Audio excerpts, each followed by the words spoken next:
Lección quinta del tema cuarto de la filosofía de la naturaleza. Para que entendamos un poquito mejor cómo la aportación cristiana transformó, revolucionó el pensamiento no solo teológico, sino a partir de lo teológico, revoluciona también el pensamiento filosófico. Y a partir de ahí también va a revolucionar el científico, porque siempre este es el orden. Primero es la base teológica, que es la principal, de ahí viene la filosófica y luego la científica positiva. Digo que para que entendamos esto vamos a poner un ejemplo. En la Grecia antigua, fundamentalmente en la escuela aristotélica, se hablaba de 4 clases de causas existentes. Es decir, todo en el universo, todos los seres materiales estaban influidos están todavía, porque esto sigue siendo verdad, no solo en la Grecia clásica, sino que esto es una teoría muy válida para entender hoy precisamente la realidad material, desde un punto de vista filosófico.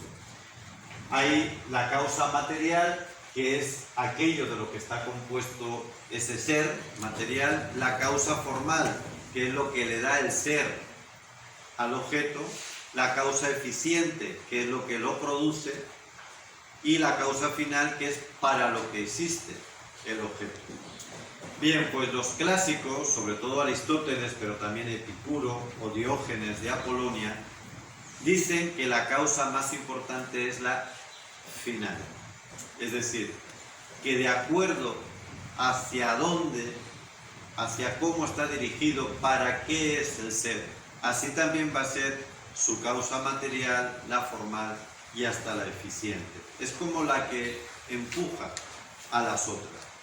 Bueno, pues esto está también muy presente en las aportaciones de los padres de la Iglesia y además por una razón cristológica fundamental. Y la acabamos de escuchar en Colosenses, este himno del capítulo 1, versículos 15 al 20, pero también lo podríamos escuchar en Efesios, también en el capítulo 1, otro himno semejante, un himno cristológico también.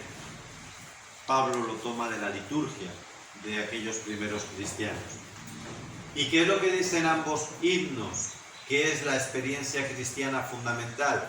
Pues que Cristo es la causa final de todo lo creado. Y cuidado, cuando decimos esto, no estamos diciendo que es que, bueno, que lo natural tiene que tener su propia vida, que es distinta, independiente de lo demás, y luego ya, finalmente, cuando llegue a una perfección natural, ya será divinizado.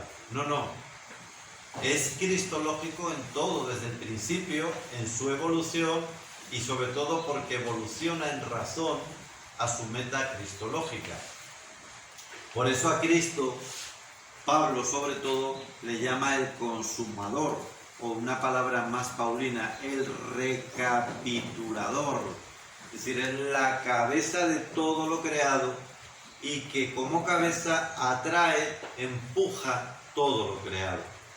Esto significa, amigos, también, que los padres de la Iglesia, aunque no lo llamaban así, por supuesto, esto es una expresión que yo he leído en un obispo ortodoxo, Cisulas, que habla de la ontología icónica.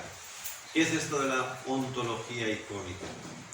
Pues que todo el ser, todos los seres, especialmente el ser humano, pero todos los seres, al ser creados por Dios, tienen su huella.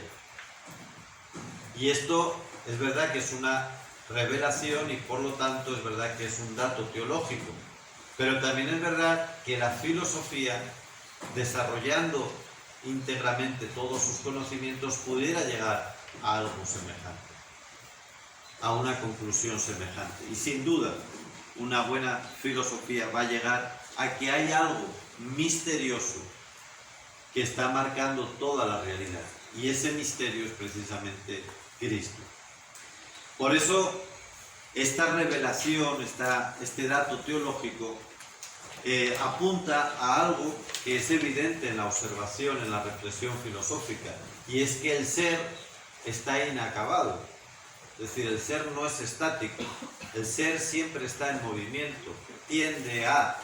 ¿Por qué? Porque lógicamente no es algo que está concluido, sino como tiene que caminar hacia su recapitulación en Cristo, va evolucionando de acuerdo a ese camino. Ya veremos luego un poquito cómo esto pues, se va desarrollando más adelante, ¿no? Vamos a pasar ahora a la Edad Media, que comienza, la convención histórica es que comienza en el siglo V, como saben, con la caída de Roma, del Imperio de Occidente, en el 476, y que acaba en el siglo XV, pues lo que sería, ahí hay varias fechas interesantísimas, ¿no? Pues tanto la invención de la imprenta, ya finales del siglo XV, o también el propio encuentro de la civilización cristiana de Occidente con las civilizaciones indígenas de América, lo que se llama el descubrimiento de América, ¿no? Bueno, ahí tienen un árbol ideológico que llaman, para entender algunos datos de la Edad Media, que dura hasta la caída de Constantinopla, que sería el Imperio de Oriente, en 1453. Bueno, pero vamos un poquito antes de nada a plantear qué es lo que ocurre en la Edad Media, ¿no? Lo primero de todo, ¿por qué se llama Edad Media? Pues este nombre se lo pusieron precisamente los modernos, es decir, los de la Edad Moderna, fundamentalmente del Renacimiento, para de alguna manera expresar que era una edad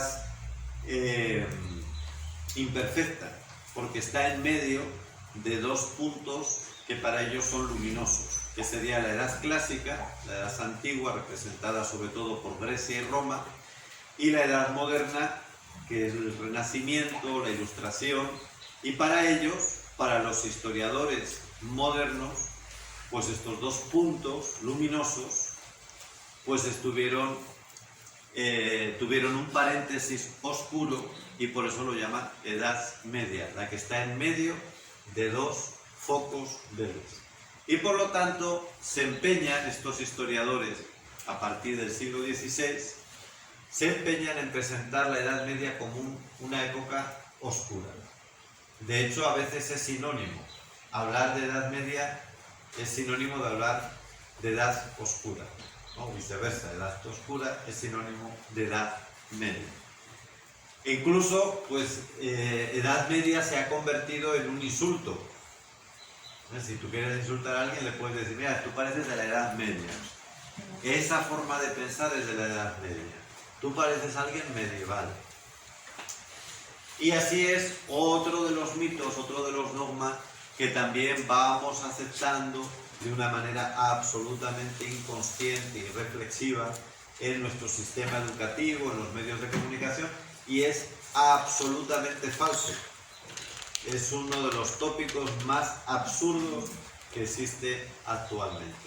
La Edad Media es una de las etapas, yo estoy convencido con otros, por supuesto, no yo con otros, sino yo gracias a otros, estoy convencido de que es la edad más luminosa, más fructífera en todos los órdenes posibles de la vida, pues de estos 21 siglos de cristianismo. Con ello, como decía antes, no quiero decir que haya que volver a copiar exactamente la Edad Media, sí a tener en cuenta aquello que lo hizo una edad tan luminosa, pero sabiéndolo encarnar en el momento que nos ha tocado vivir. Y es curioso además que se plantee que es Lutero o que es Calvino o que es Descartes los que nos han traído la luz de la razón, que nos han traído la emancipación de la persona humana, ¿verdad? Es curioso porque es falso, porque es un absurdo. Sí que podemos aceptar que, por ejemplo, Lutero fue fundamental para empezar la Edad moderna. De hecho, hay un libro que habla de Lutero como el gallo de la Edad Moderna, en el sentido de que es el que canta, el que inicia, ¿no? Porque el gallo es el que está al inicio del día, el que inicia esa nueva época. Yo eso lo acepto, pero claro, lo acepto porque soy consciente de que la Edad Moderna es en gran parte un fracaso. La Edad Moderna, que tuvo muy buenas aportaciones, toda época tiene sus aportaciones, sin duda, pero es una época de fracaso, una cultura fracasada. Y en ese sentido estoy de acuerdo en que se diga que Lutero es el que da inicio, o uno de los parteros al menos, uno de los principales promotores de esta Edad Moderna, porque ciertamente sus principios teológicos, filosóficos, y de ahí también los sociales, los culturales, esos principios son equivocados. Y como dice Santo Tomás, un error pequeño, parvus, en el inicio provoca un error enorme mientras se va desarrollando. Y esto es lo que ocurrió.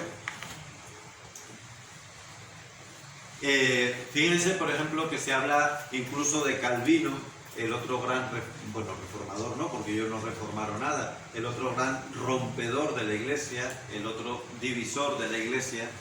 Se habla como alguien también que promueve la democracia. Bueno, será la democracia burguesa que impide el verdadero protagonismo del pueblo. Calvino fue un hombre que convirtió Ginebra, esa ciudad, no la bebida, sino Ginebra, la ciudad suiza, en una cárcel.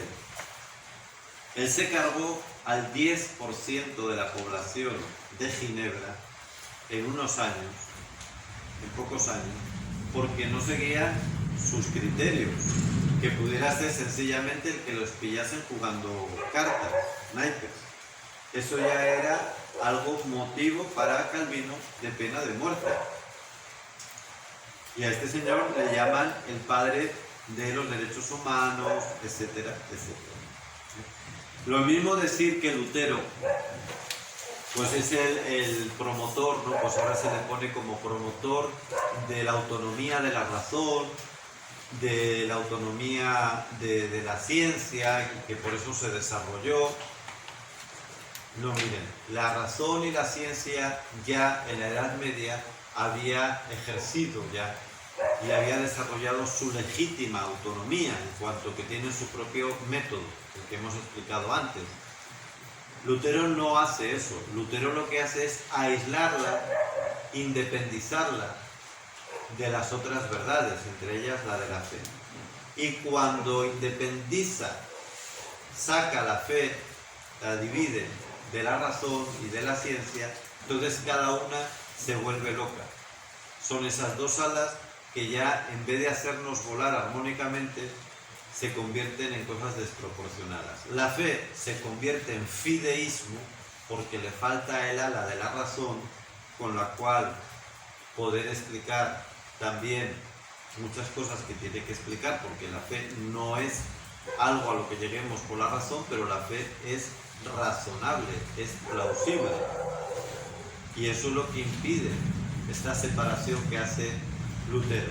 Pero también cuando Lutero separa la ciencia y la razón de la fe, hace que se convierta en el cientificismo, en racionalismo positivista, que es lo que vamos a ver a lo que van a llegar las corrientes posteriores, porque le quita la otra ala y entonces crece desproporcionadamente y crece como un monstruo. Y así en el ámbito también hasta del derecho, ¿no? El matrimonio deja de ser una realidad sacramental y se convierte solo desde el ámbito jurídico. Y así es como lo contempla toda la cultura protestante, que es la que hoy ha prevalecido. Pues vamos a dejarlo aquí, esta lección quinta.